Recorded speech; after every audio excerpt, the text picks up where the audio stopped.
Great. This morning, we are going to speak to Alistair, who is a photographer. I'm going to ask him to do his introduction. I've been speaking to him for a few days in connection with what he does and how he does it. He's actually put a presentation together for us, so he's a guy that takes things seriously. Alistair, introduce yourself and let's fire away. Hi, good morning. Thank you, Reuel. I appreciate the chance to be on your show, on your podcast, on your Zoom. I really appreciate it. Thank you very much. I'm, as you can see, I'm a little bit long in the tooth and grey behind the ears, but I've got lots of experience behind the shoulder blades in various fields, mostly in banking from my history, when I started working in the banking industry 40 years ago. But photography has always been a passion for me. In the 90s, when I was married, I did wedding photography of weekends on a part-time basis, and that brought a little bit of an extra income in for me when I was busy trying to find ways to make extra money. Even back then, things happened and life happened, and you move on and things change. But photography has always been a passion for me, and so I really, in the mid 2010 or 2012, somewhere there, I took the step of launching a Facebook page and taking to photography on a more professional basis, on a more permanent basis. I like to work on photographs. I like to make the images pretty. I like to make things exciting. And that's basically who I am and where I'm come from. Very short and to the point, I think. Where are you based at the moment, Alistair? I'm based in Cape Town, in the northern suburbs. I'm currently in Brackenfell, but I can get around all over. I can go wherever I need to. If I have to go up country, I will take my stuff in a bag and go. It's just a question of if the person is prepared to cover the costs, then yeah, wait, let's go. Well, that's good to know. What I found was a few years ago that artists were suffering with lack of income, as well as photographers that I knew. And I knew these photographers that my wife knows, and it doesn't matter what their names are. But when we asked them for a quote, their quote was way out of our budget. But we knew at the same time that they weren't even able to pay their rent. And that was one of the things that I realized, is that sometimes when the markets are down, when everything is basically, rock bottom. I've been to weddings recently where people have not been able to get a photographer that they could afford, and basically got one of the family members just to take photos with a camera. And so I was wondering if that was something that you experienced with photographers that you know. It's true, Reuel. Basically, in times when things are hard, that's one of the first items that gets cut in the budget. Especially when it comes to things like family events, weddings, engagements, those kind of things. People are not prepared they don't understand the expense that a photographer has to go to. First of all, get equipped. Because a camera alone costs anything from 30,000 upwards, a decent, proper, professional setup. It's not just the camera. There's lenses, there's flashes, there's other lights that are going to be put in place, because one of the points that we'll go through on my presentation is lighting. And also, if you're going to get a family member to do it, you are going to get shadows across faces, and you're going to get people stepping in the way at the wrong time because they're not expecting the photographer to be doing things, and it's going to be a very much watered down kind of offering. Yes. All right. So it brings me to you are obviously talking about the other side of the coin, and it's always good to speak about both sides. I have a friend who's, well, he's a friend. He's actually like a part-time employee, and he came and took photos of and videos of my wife and myself wedding. I only got married 7 years ago for the first time in my life, and when I spoke to him, he normally gets a lot of business towards the end of the year. And he said, and what he did was that people ask him to do the wedding, to take photos. He gets a 50% deposit. He takes the photos or the video. And then when he's finished the nice DVDs and inlays and everything, he goes and takes it to their place. And he says, here's the finished product. And they say, we don't have money now. And he ended up giving them the finished product. And I said, well, you see, what you're doing is the wrong thing, because if you're running a charity, that's fine. That's called a charity business. But you're running a business, and what you should have done is you say, okay, no problem. When you have the money, I will bring you the finished product, and you just turn around, excuse yourself, and go home. Yeah. And so he had to change the way he does business, and even charge maybe a 60% deposit or 70% deposit, so that when the people, at the end, their final balance isn't that high. Yeah. But I generally, personally, I like to go the 80%, 20% route. Because the 80% people buy in. If they want it, they will buy it, they will pay for it. Particularly for a thing like a wedding. If they really are that serious about whatever they are looking to buy from you, they want the wedding needs to be covered by somebody. And if your price is acceptable to them, they will pay you that 80%. Because at the end of the line, daddy's paying for it anyway. Right. So you got a presentation you want to share with us? Yeah.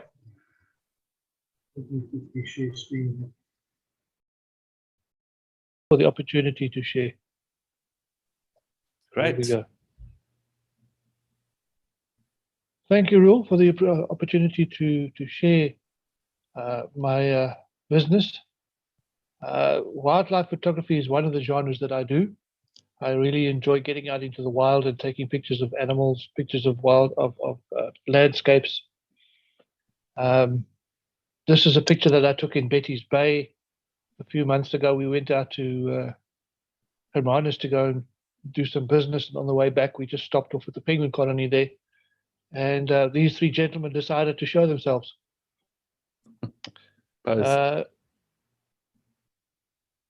Step up and pose for three amigos, as I like to call them. As I say, wildlife is one of my favorite genres.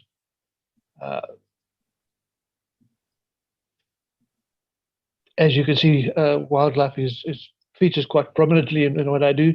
I was at work doing what I used to do in armed response, and this family decided that they wanted to take a walk down the main road to go to the local dam for a swim. And mommy was escorting them, and it was absolutely perfect. This particular photograph has received numerous commendations and awards on a couple of the websites that I shared it to, Viewbug being one of them. A lot of the photographers on there, and they are some serious photographers there, have all commented on how beautiful this photograph is. And as you can see in this photograph, Reuel, this has also been worked on a little bit by way of a package. You can see the little work around the family there. There's a little bit of a lightness around the family. It just helps to focus the eye onto the subject of the photograph. Yes, and some of the background is blurred around it, but still the street where they're walking is pretty clear. These are Egyptian geese, aren't they? Yeah, this is an Egyptian goose and her babies. They are very protective when it comes to their babies, and they also these guys mate for life. So I don't know where her partner was that particular day, but he was missing in action, or maybe he was finding food. I don't know.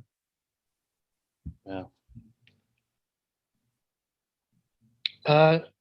Again, landscapes. We know all this one pretty well.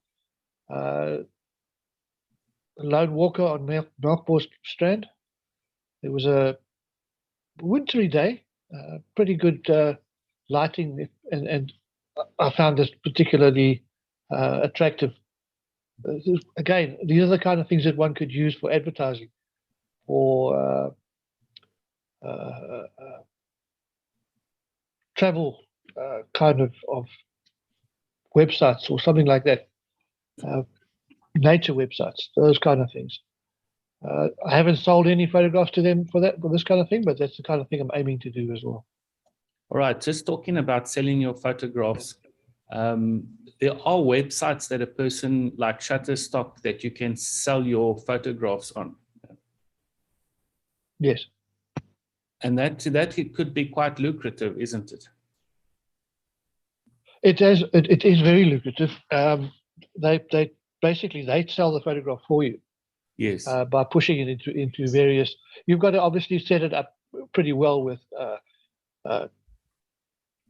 key phrases and that kind of stuff. But yeah, Shutterstock do a very good job. Food photography is another thing that I particularly have a fancy for, and I have a very good friend in Jenny Morris, and this is one of her offerings. Pork belly. I just thought it would be something that could make you guys a little hungry this morning. Now, another thing is motivational stuff. You see a lot of memes out there of people saying things and people doing things and people sitting on docks, and this is something that I like to do. This is a friend of mine. It was a very windy day in Hermanus, excuse me, and I remembered this particular saying: "Life will blow you from all sides. It is not the wind that matters, but how you set your sails." And so this kind of thing helps to promote one's business and helps to motivate people in business as well. And that's the kind of thing that I like to do. The next photograph, this is my photograph taken first thing in the morning at sunrise, as you can see. I was again at work on response, and I stuck my cell phone, or I think I had my camera with me that day, I'm not sure. Stuck it out the window of my car and took this picture. And even in the darkest moments, it is possible to see the light of hope. Dawn always brings hope. That's my statement. I made that. I kind of cobbled it from it's always brighter just before the dawn kind of thing, or always darkest just before the dawn. Okay. So this is the kind of thing that I will put together for people. If they give me a phrase, I will find a photograph that matches it. And this particular one is for sale for 450 Rand. This is also very interesting because when we sell photographs, when we sell paintings or pictures, nowadays there's what they call the NFT market. NFTs are where you actually you have a picture or a photograph and you can sell it online, and the guys get very high prices sometimes for their pictures and their paintings. And then that person owns the original. The rights. So yeah, they own the rights to that photograph. Yeah. So once a photograph like this is scanned, it would be about up to 100 megabytes. I've heard a picture. That means you could go and make a poster the size of a street banner in high resolution, and then that person owns that picture, even if others do screenshots or take photos of that picture, but they own the original. Yeah, they own the rights to that photograph thereafter. They buy it basically from you. Okay, so now this part is, I'm changing my tack slightly. I'm moving away from showing you what I can do and talking more about things about the business.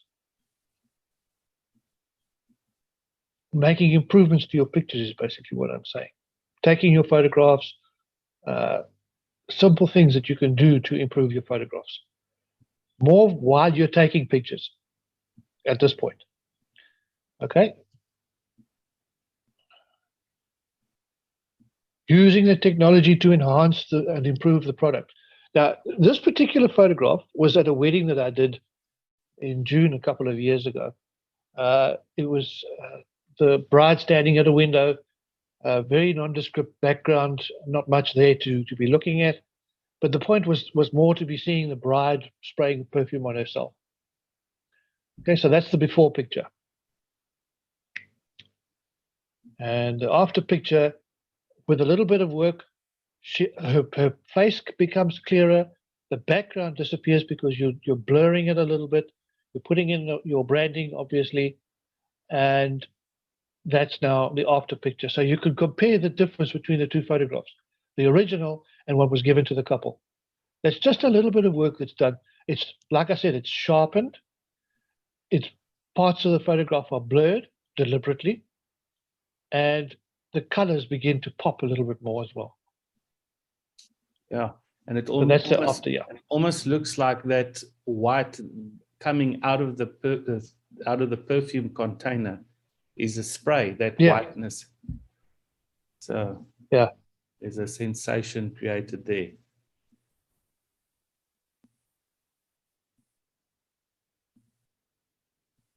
Now, this particular photograph I took on the way to Llandudno to catch the sunset. So the sun was already low in the sky from the right of this picture. You can see the road on the left. You can see the lamp pole on the left. That is the original picture that I caught. Okay. Now, with a little bit of enhancement, cropping and colorization, you can see the same picture, just minus and with a little bit of color. Yeah. There we go. Mm. And then, of course, the little pop of it comes at you. Yeah. There we go. Now you can see the whole thing. And that you can sell to magazines. That you would sell to a travel magazine like Go or Weg or one of those kind of magazines, because it's a beautiful picture of Clifton and Camps Bay in the background and the 12 Apostles.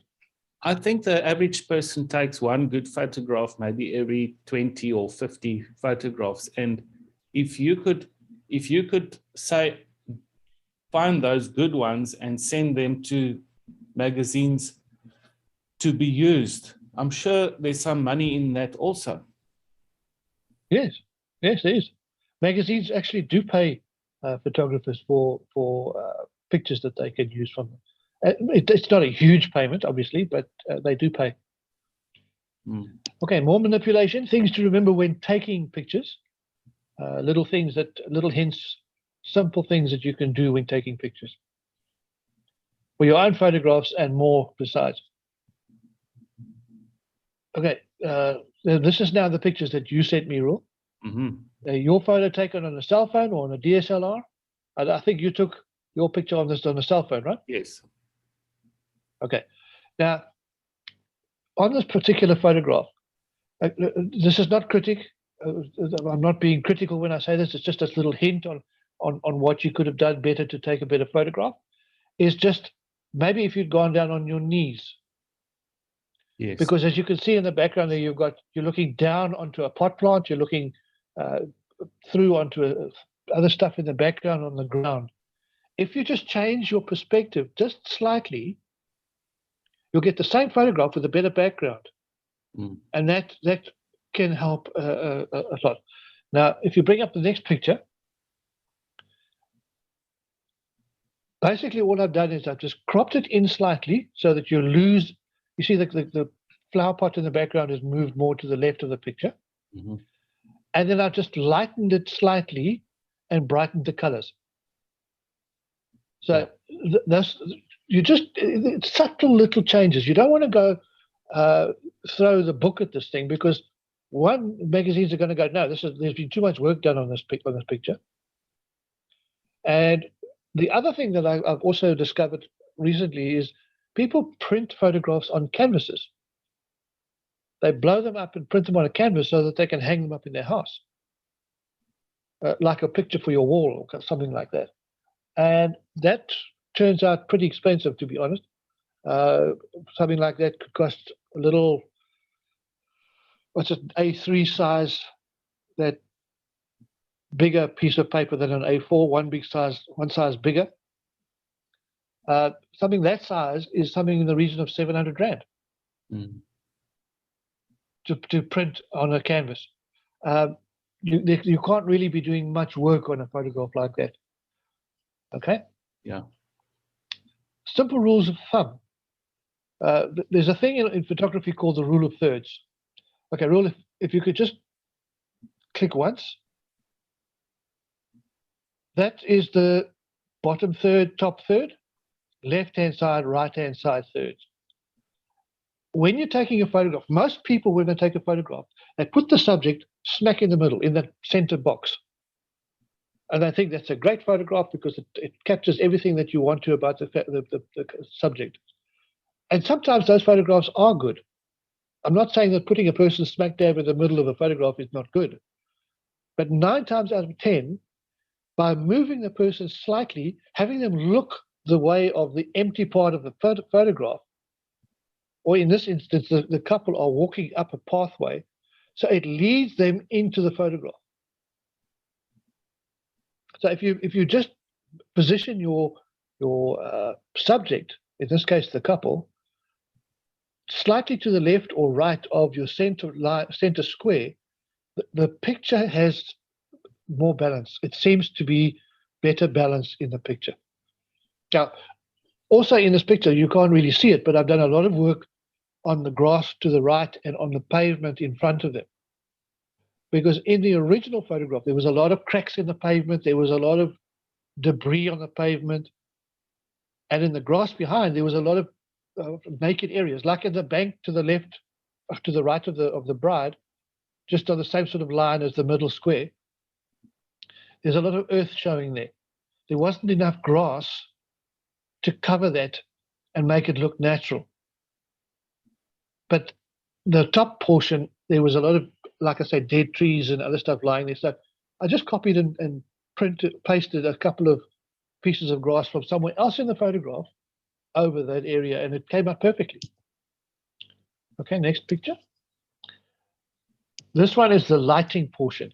Now, you can see here the light on the top right-hand corner. There seems to be a source of light over there.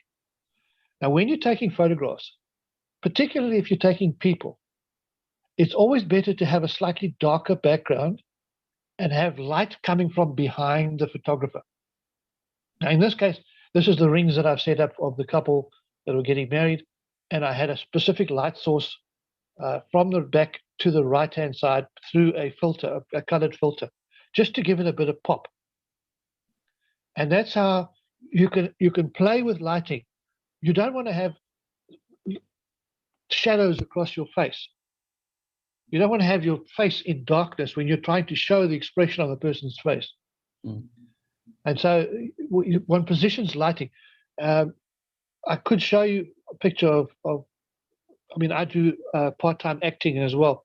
And my portfolio picture that my agent uses to submit to various casting companies was taken on by another professional photographer, and they had flashes and lights and all sorts set up on 3 different sides of me while they were taking the picture. So that when you see the actual subject, there's no shadows anywhere. And that's the thing with lighting. You try not to get too many shadows and too many things that you've got to work on later to lighten and to make it a better subject. Okay. So lighting is a very key feature. And lastly, just remember when you're at a function, whether it's a business function or a wedding or an engagement or something where the people have paid a professional photographer to come and work, you must remember that they are there in essence to work, and you're there to have fun. Their equipment that they use is expensive to acquire and to maintain, and they're going to leave a bag full of stuff off to the side so that they can quickly pop across and change a lens or change the flash or change a filter or something. In the meantime, as you can see in this photograph, this particular photograph was the groom was standing waiting for the bride to come down the aisle. And as you can see, he's leaning to one side to try and see where his bride is coming. And the entire entourage from the bride's side is now standing in the aisle, taking pictures with their cell phones. And me personally, if I'm going to do a wedding, I'm going to ask the bride and groom to please tell the people no photographs. Just put your cell phone in your handbag, leave it in your car, but no photographs taken by. Once the photography is done, once the professional photographs are taken and everybody is now having fun, you can bring out the cell phones and do what you need to do. You can catch people at the reception, take selfies with the bride and groom as much as you want to. But whilst the professional is working, try and stay out of their way. Yes, this is. They've been hired after all. We call this modern etiquette. People with all the modernization of, we didn't have cell phones in 1990. No. We had just, and then up until 2001, 2002, we had no cell phones with cameras. So there wasn't any of these kind of problems. And I've seen at weddings that before the wedding starts, that someone has to announce the etiquette for the photographer. Yeah. Otherwise, the photographer gets bumped out of and he can't get the best pictures. And of course, there's just that what you're saying. People need to be reminded of that, because it's very selfish if they don't do that or don't adhere to those laws or rules. Yeah. Look, at the end of the day, the groom or the bride and groom or the parents of the bride and groom are paying anything from 15,000 Rand upwards for a photographer to be doing the professional photographs of the wedding.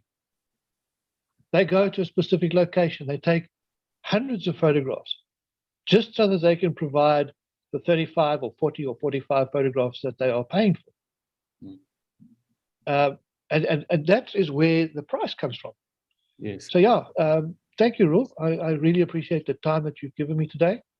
And I hope that this leads to many more interactions with us and people wanting photographs, people that want manipulations, work done on photographs, etc. Yes. What we want to do is provide opportunities for people like you, as well as give people some nice advice and tips.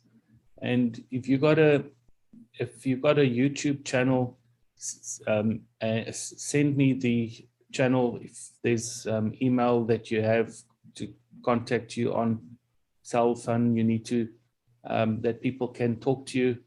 If they obviously, for you've got a portfolio that you can show people. I think some of those photographs you put on the Telegram group are a nice testimonial to your photography. But also keep in mind that with the situation the world is in now, is that people's disposable income, what they have, you'll have to keep that in mind. I often have somebody come to me and they want to do a course, but they can't afford the course. And I'll tell them, can you afford, half the payment? And look, I do give discounts, and I sometimes tell people that there's discount, or I give it to them in payments. Now you can't do that unless what you do is you say, all right, if you pay me 50% now, I'll give you 50% of the photographs.